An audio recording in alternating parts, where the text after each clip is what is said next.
Well, good afternoon. Thank you for joining us for this press conference tonight or this afternoon.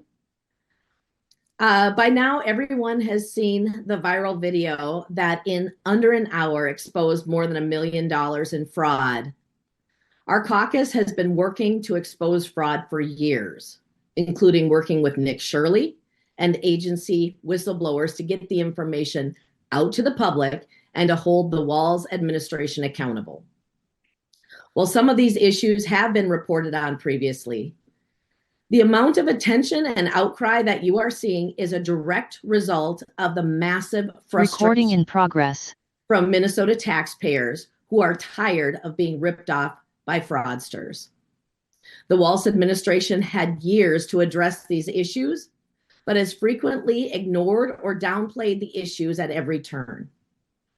During the Feeding Our Future scandal, the Walz administration entered into a stipulation agreement that expedited site review and restarted payments despite knowing that fraud was occurring. Back in 2024, when news first broke about potential fraud in the autism services, DHS officials claimed that explosive growth was pretty consistent with other DHS programs. And an assistant commissioner was quoted as saying, "I don't think we're surprised or particularly disturbed by the rate of growth." The fraud committee, led by Representative Kristen Robbins, featured a number of these apparently vacant sites in a hearing that took place all the way back in February, which also included the infamous Quality Learning Center featured in the viral video. I also want to note that KSTP reported on license violations at some of these sites all the way back in January and noted that, quote, "no children or staff were found at either location." Last session, as you remember, House Republicans fought to pass the Office of Inspector General, which was passed with overwhelming support by the Senate. It has support of the House Republican caucus, but was blocked every time by House Democrats. So given the intense interest, we're calling on the Walz administration to take the following steps. We have 6 steps that we would like to see the Walz administration take. The first would be to release the documents related to fraud that have been requested by the media and the fraud committee, as well as other legislators. As a point of note, the Star Tribune reported many of the data requests related to potential fraud have not been released by the Walz administration, both to the media or to legislators. Secondly, we would like the Walz administration to release any available records related to inspections of sites identified in the viral video. Third, we would like the Walz administration to redirect available resources to unannounced in-person site visits. Next, we would like the Walz administration to conduct a full review of money directed to NGOs by state agencies. That's as basic as confirming the IRS status, cross-checking for connections or connections to the indicted or suspected fraudsters and more. Next, we would like the Walz administration to consider stopping payments in the other 13 high-risk programs. And finally, Governor Walz should also ask Attorney General Ellison to withdraw his lawsuit against the feds that is seeking to stop the redetermination process being pushed for by the U.S. Department of Agriculture. It really begs the question of why is Attorney General Ellison filing lawsuits against the feds instead of working with them to root out fraud? So with that, I will turn it to Leader Niska for additional comments, and at the end, we'll take questions. Thank you, Speaker Demuth.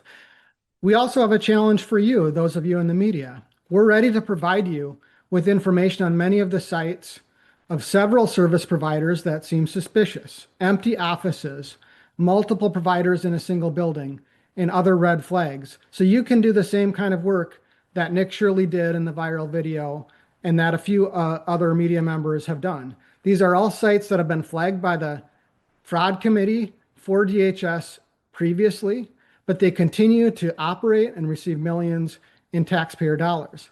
Some may be legitimate, but based on our work and the efforts of citizen journalists, it appears that many may be entirely fraudulent. We're happy to provide you with that information and allow all of those of you in the media who are interested in pursuing this story to pursue it further.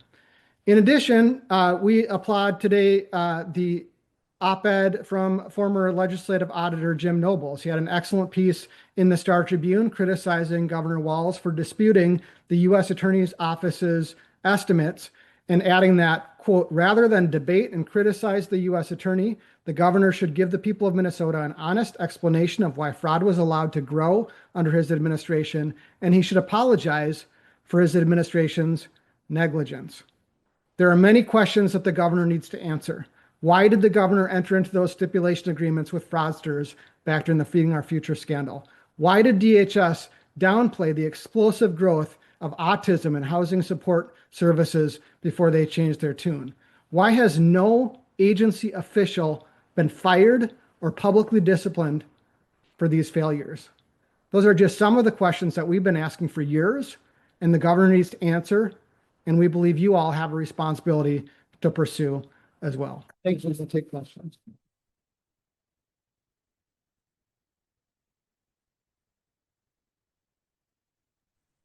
If anyone has questions, you can raise your hand and I'll call on you.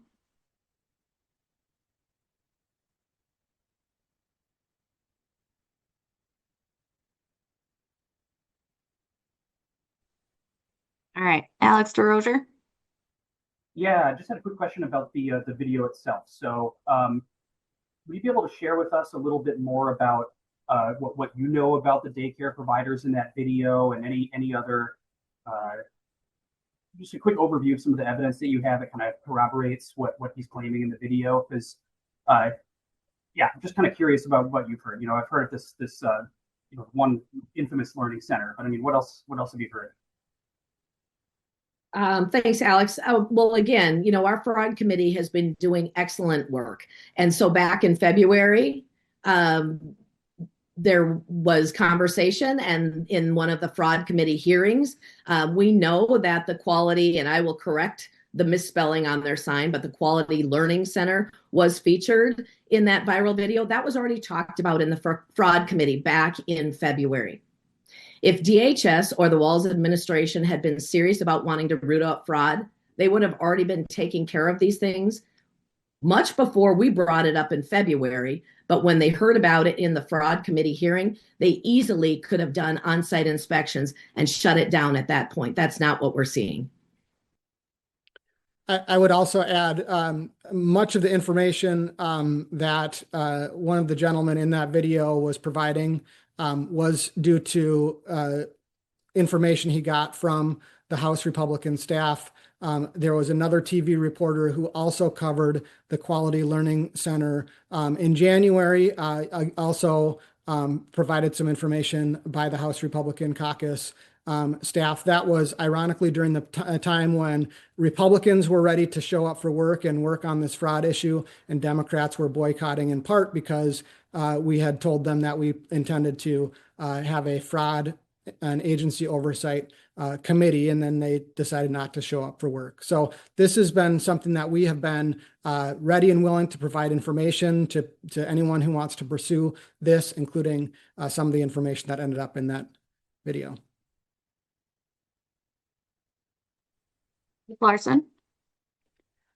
The FBI Director Kash Patel over the weekend released a statement that said the FBI has dismantled the $250 million fraud scheme, but that the FBI believes, quote, this is just the very tip of a very large iceberg. Speaker Dameth, I guess, do you have a reaction to that statement at all?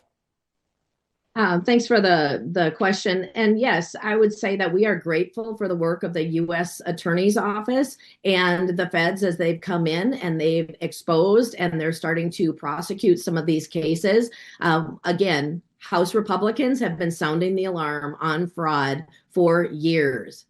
The entire time in office, Governor Walz has not taken action to combat fraud. As Leader Niska mentioned, no one's lost their job. No one has been publicly disciplined in any way. everyone just keeps their job. And so we're grateful for the work from the U.S. Attorney's Office and the feds to shine this light.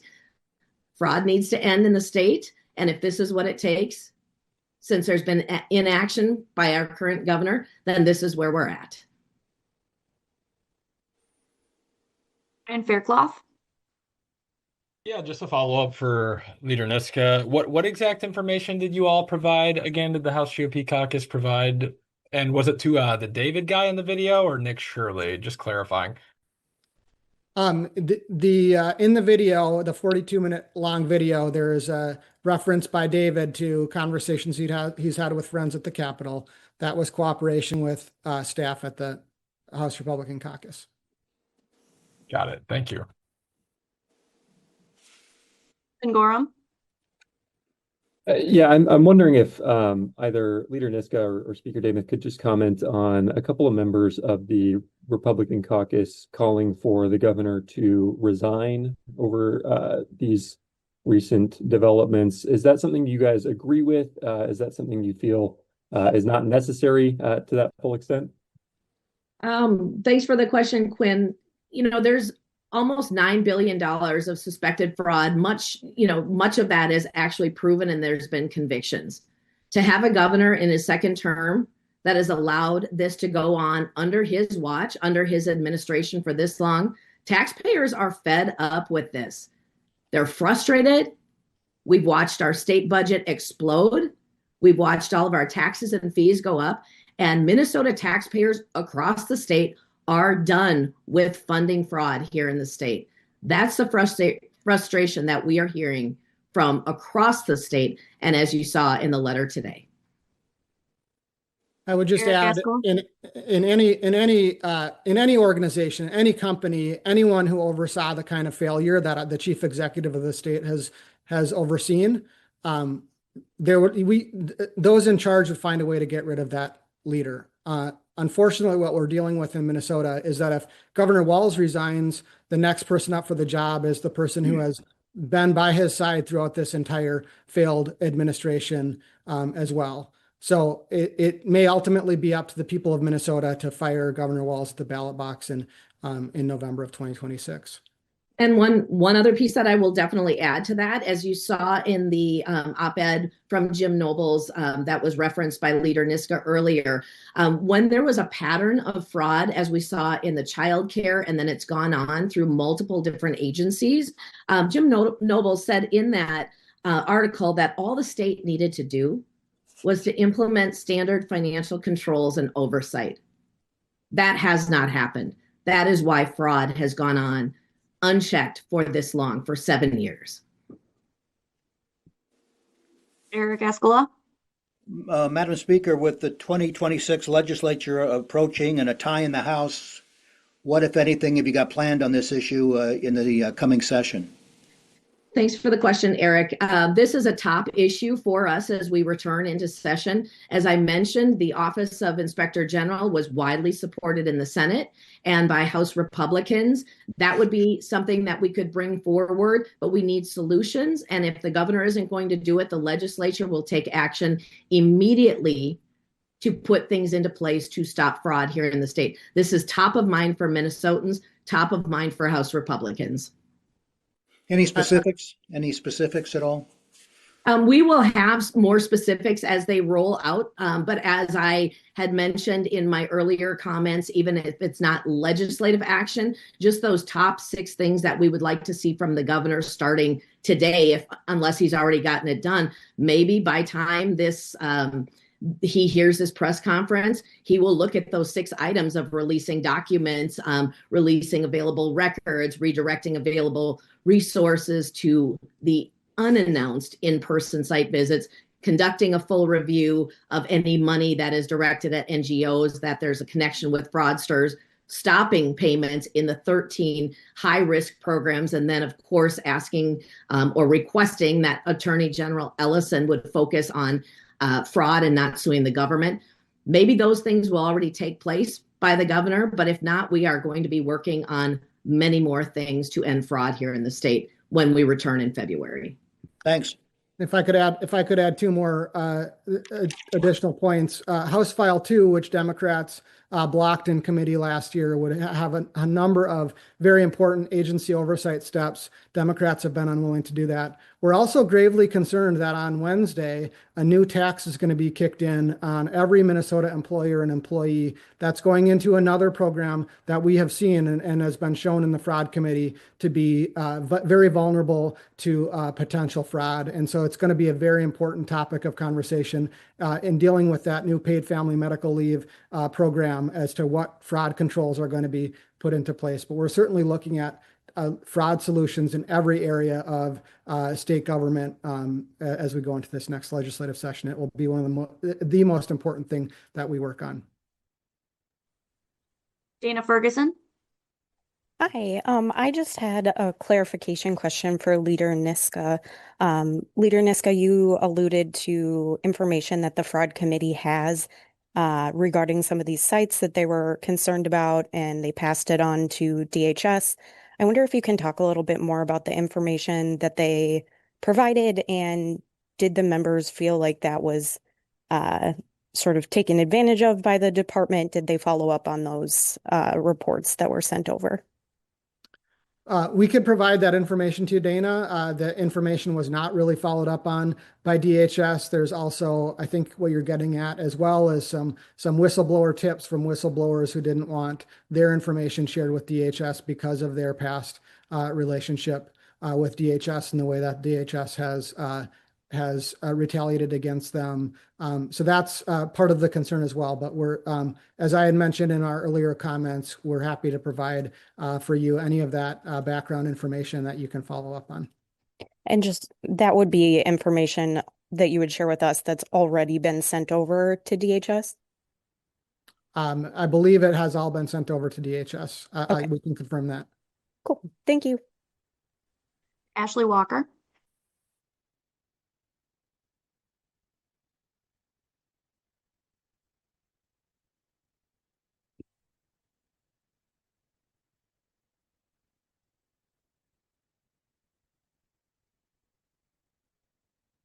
I believe she put a question in the chat.